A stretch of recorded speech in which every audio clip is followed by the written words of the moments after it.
جماعت کی بات کر کے ہم سے تلاوت کریں گے۔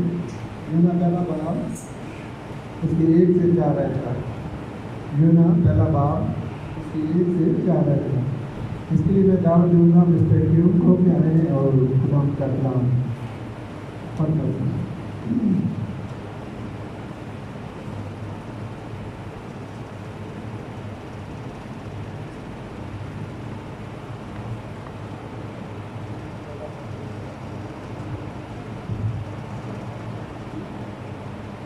خداوند کی پاک کلام میں سے پڑھیں گے یونا پہلا باب اس کی پہلی آیت سے لے کے 4 آیت۔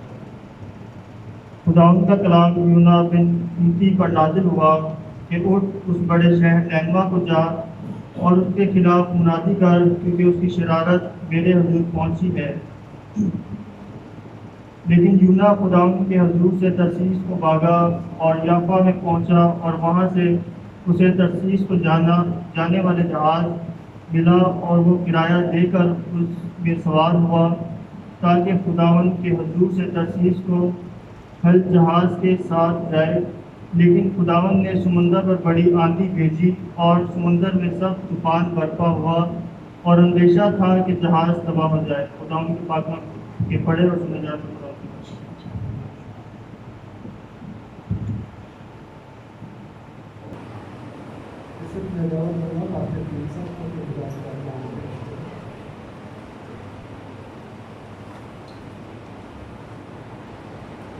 آج اس کلام میں سے آپ مجھ سے بات کریں،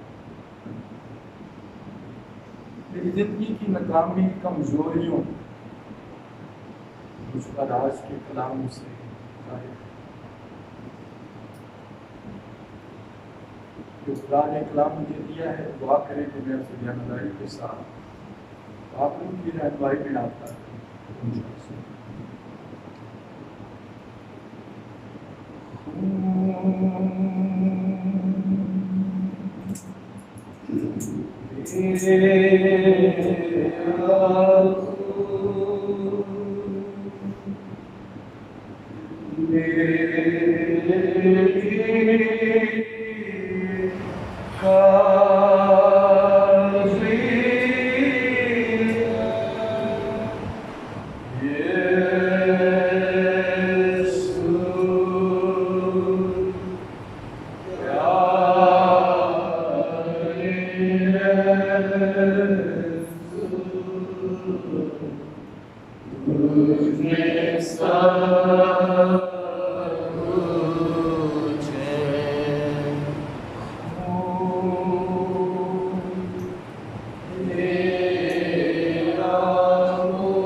جسے آپ نے وقت پر اس جہان کے لیے دے دیا۔ خدا یسوع مسیح نے موت، قبر، شیطان کو فتح پائی۔ اس نے صلیب پر ابلیس کا بربلا تماشا بنایا، اسے شکست دے کر اپنے لوگوں کو باپ سے ملا۔ اس بہائے پاک اور بے خون کے لیے شکر گزار ہے، جس کا وسیلہ انسان کے گناہوں کی معافی۔ خدا باپ میں دعا کرتا ہوں روح القدس کو آزادی دے، کہ روح القدس جسے آپ نے ہماری مدد کے لیے بھیجا ہے،